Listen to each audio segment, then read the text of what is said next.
రైల్లో జంట suicide attempts ఘటనలో యువతి మృతి చెందింది. మొన్న సికింద్రాబాద్ కి చేరుకున్న ఓ రైల్లో జరిగిన ఈ ఘటనలో భార్య ముందే భర్త ప్రియురాలు గడ్డి మందు తాగి ఆత్మహత్యాయత్నం చేశారు.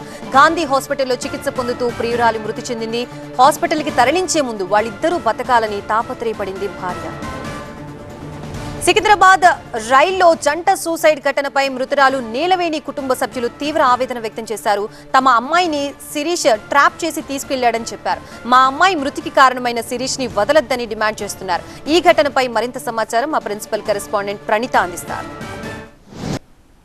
సికింద్రాబాద్ రైల్వే స్టేషన్లో చోటు చేసుకున్నటువంటి సూసైడ్ అటెంప్ట్స్ కేసులో ఇప్పటికే చికిత్స పొందుతూ నీలవేణి హాస్పిటల్లో చనిపోయిన విషయం తెలిసిందే. సో ప్రజెంట్ మనతో నీలవేణి తల్లి ఉన్నారు.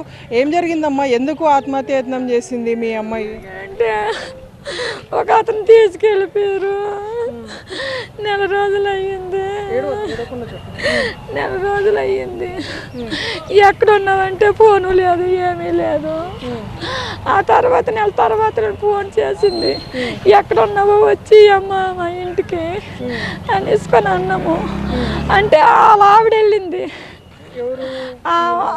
ఇప్పుడు అలా ఆవిడ వెళ్ళింది తీసుకెళ్ళి అలా ఆవిడ వెళ్ళిన సంగతి మాకు తెలియదు. తర్వాత అక్కడికి వెళ్ళి పాకు ఫోన్ చేసింది, ఇలాగ వచ్చాను నేను అనేసి.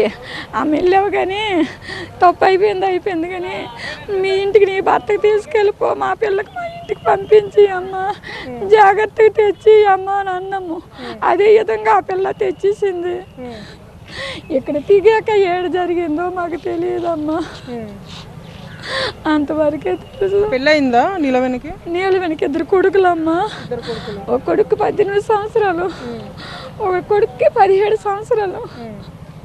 అలాంటి పిల్లల్ని ఏ మందు రుద్దిసినారు, ఏడు చేసినారో తీసుకెళ్ళినారు. ఈ రోజుకి మరణం అయిపోయింది నాకు కూతురు.